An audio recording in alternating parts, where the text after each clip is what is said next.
Se você desenvolve no Creator ou em qualquer aplicação Zorro que utiliza Deluge, provavelmente já viu scripts difíceis de manter, duplicação de código e problemas de performance. Mas a verdade é que o Deluge, quando bem estruturado, permite construir aplicações corporativas extremamente robustas. E neste vídeo eu vou mostrar 5 boas práticas de Deluge que todo Zorro Developer deveria conhecer. A primeira delas é reutilize o código com função. Tá? Essa prática ela também é muito parecida com a quarta prática que nós vamos dar, mas ela muda um pouquinho a semântica. Então vamos primeiro nessa prática aqui. E é neste momento que eu vou fazer aqui um exemplo. Vou pegar aqui uma aplicação que eu fiz aqui e eu vou criar aqui dois momentos, dois workflows, tá? Vamos imaginar aqui que eu vou até mostrar aqui a aplicação para vocês, vão acessar. Ela é simples. É quando eu pôr aprovado e salvar, vai vir a data de aprovação e a data e o usuário de aprovação aqui. Ele vai preencher isso após eu salvar, tá?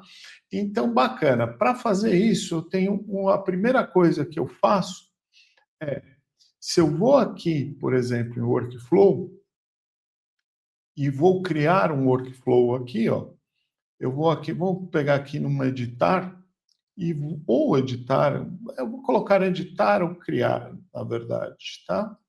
E venho aqui no sucesso, né? Na submissão de sucesso. Então, eu vou criar aqui meu workflow. Eu vou chamar ele aqui de aprovação, tá? Então, esse workflow de aprovação, ele vai fazer o que para mim nessa ação, tá? Quando o status for aprovado, ele vai fazer o que? Ele vai imputar no usuário de aprovação o, o login de quem aprovou, tá? E vai também, no data aprovação, ele vai fazer a mesma coisa por a data, tá? A data corrente. Perfeito.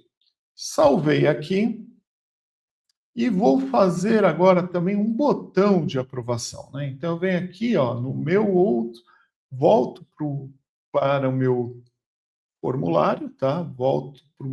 Na verdade, eu volto para o meu relatório e lá no relatório eu vou criar um botão de aprovação. Então, vou lá, criei um botão, vou chamar de aprovação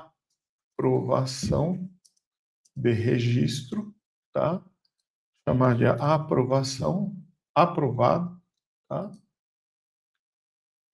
E venho aqui e vou adicionar. Quando eu clicar aqui, ele vai fazer só uma ação diferente, né?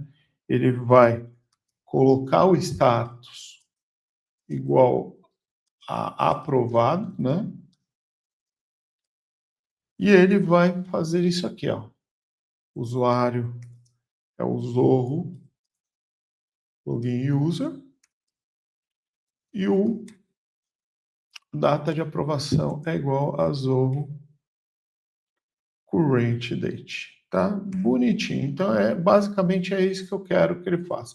Só que você percebeu, se eu for criar mais algum campo aqui e eu for precisar dele no envolver da aprovação, eu vou ter que mudar em 2 workflow, tá? Então, o que eu posso fazer aqui que pode facilitar a minha vida aqui, tá?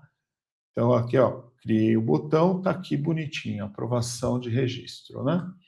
O que eu posso facilitar? Eu posso criar uma função. Então, eu venho aqui em Workflow, vou aqui em Function e vou criar uma função, tá? E vou chamar essa função, tá? De aprovação, registro aprovado,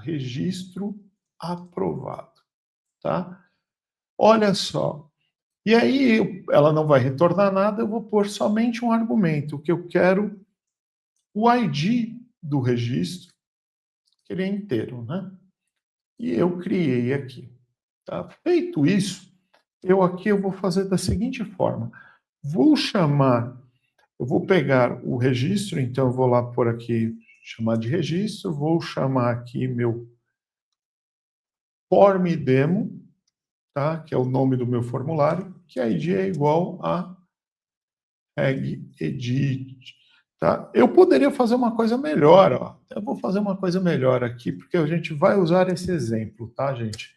Depois, eu vou chamar aqui de registro, tá? Form demo ID igual a reg ID, tá? Eu vou usar isso, essa expressão maior para depois fazer um outro item aqui que também é importante para o nossa como uma dica prática, tá? E aqui eu vou fazer o seguinte, ó. Em registro, eu vou falar que o usuário nada mais é que o Zorro Login User, essa variável. E outro, eu vou fazer o seguinte, que a data de aprovação é igual a Zorro Current Date, tá? E fecha aqui bonitinho. Vocês viram que qual a função? Se eu for aumentar mais campos, eu só coloco aqui na função. E o que, que eu faço lá no meu workflow? Eu venho aqui no Done, vou nos meus workflows, tá? Que eu criei aqui. Nesse, por exemplo, eu, em vez de eu ter isso, eu vou fazer o seguinte, eu vou chamar a função. E aí eu vou chamar o ID, né? Que é o registro, né? Vou até pôr aqui, input ID. Para não, que é o ID do registro que eu vou precisar. Era um parâmetro que a minha função teria. Legal. Fiz isso. A mesma coisa eu vou lá na minha de report e vou pegar aqui na minha de report aqui, ó, e vou fazer o seguinte, ó. Colocou status de aprovado, eu vou, ó, chamar minha função, tá? Registro input ID, tá? Então, vocês percebam que se eu aumentar mais campos, eu for utilizar mais campos aqui, ó, eu criei uma estrutura que eu vou dar suporte somente numa função. Então, eu não preciso mais alterar os workflows. Se eu tiver 10 workflows, por exemplo, esses 10 workflows vão sofrer a alteração que eu preciso, tá? Então, aqui, ó, eu fiz aqui bonitinho essa primeira coisa aqui. Então, se eu pegar aqui, ó, acessar os meus registros, ó, se eu vir aqui, ó, e pôr a aprovação do registro, ele vai aparecer aqui. Se eu pôr, ó, ele também vai aparecer. Então, aqui, ó, bonitinho. Nossa função funcionou. A segunda é padronize a nomenclatura, tá? Isso é muito importante. Podem ver que quando eu editei aqui, ó, e eu coloquei aqui no meu, na minha função, eu coloquei uma padronização, tá? Então, eu geralmente, a gente coloca uma padronização não só do nossa função. Se você for ver, tem uma padronização nos campos que ficam de fácil acesso. Se eu colocar variáveis, eu tenho que ter uma padronização da variável, que tudo isso facilita o quê? Justamente você ter melhor manutenção e facilidade na manutenção, tá? Isso é muito importante também. Tá? Outro ponto também é separar a lógica do negócio da interface.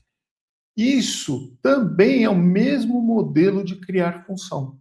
Eu acabo criando funções para serem chamadas no workflow. Em vez de eu pegar pôr no workflow toda uma lógica, mesmo que seja um workflow, eu colocar toda uma lógica, por exemplo, de execução de pedido, eu crio uma função pedido. Então, eu tenho que trabalhar naquele conceito que primeiro eu vou ter as interfaces, os workflows, e depois eu vou ter as APIs, as funções e depois as APIs. Isso eu começo a não só direcionar para o onValidate, ou para o onSuccess, ou o onExecute. Eu foco realmente em estar trabalhando o máximo de função possível. Isso faz com que eu também crio o quê? Eu crio um conceito de não repetir código. Então, esses dois itens, o item 1 e o item 3, ele me auxilia a não ficar repetindo o código. Tá? Um outro ponto que a gente trabalha aqui, que é evitar loops desnecessários. Olha o que eu fiz aqui. Quando eu entro aqui na minha função, eu criei aqui um for each, né? Isso é um loop desnecessário. Eu podia ter feito da seguinte forma, porque sempre vai vir um registro só, gente. Eu vou estar mandando uma ID de um registro, então eu poderia fazer da seguinte forma. Em vez de pôr esse for each, eu poderia reescrever minha função assim, ó. Registro igual a form demo, tá? E aí eu tirar esse for each. Quer dizer, eu paro com o loop. Eu começo a ganhar performance. Olha, então eu tirei isso aqui, ó. Se eu salvar aqui, minha função vai fazer a mesma coisa. No caso, você pode ver que eu estava trabalhando realmente, eu ia trabalhar sempre com registro. Então isso ia funcionar bem, tá? E um outro ponto que eu acho também muito necessário, que é o último ponto, é implemente controles de erro. Como assim? Um exemplo aqui, e se o registro vir vazio? Isso aqui eu estou dando um exemplo que não é uma coisa comum, se eu estou pondo já um registro, ele não vai vir vazio. Mas se fosse algum outro dado, eu posso implementar uma estratégia de try catch, tá? Principalmente para quando eu vou trabalhar com muitos registros. E o try catch, ele faz isso. Eu crio uma estrutura de erro que, se executa isso aqui e se em algum momento tiver um erro, ele vai apontar para mim o erro. Aqui eu vou pôr até por exemplo, um alert aqui. Vamos ver na função alert, deu o erro, mas aqui, vamos por aqui. Tá? Eu fiz aqui uma estratégia, que eu não consigo fazer alert, mas eu consigo fazer um info, né? Eu consigo fazer um info. Então, bonitinho aqui. Vou fazer aqui, vou executar. E vou mandar um 0. Ó, ele mostrou, ó, deu erro. Erro na linha 6, registro. Por quê? Não vem um valor. Então, você pode ver, ó, eu fiz o tratamento do erro, e isso eu posso inserir num log separado e tratar esse erro sempre que for necessário. Eu descobri. Com isso, eu tenho mais controle ainda na minha aplicação. Tá, gente? Esse vídeo foi justamente como a gente vai implementar aqui coisas muito importantes na nossa aplicação, porque o dia a dia nosso é isso, é criar aplicações que são robustas e que ganham performance e tenham consistência nos seus dados. Então, um grande abraço a todos.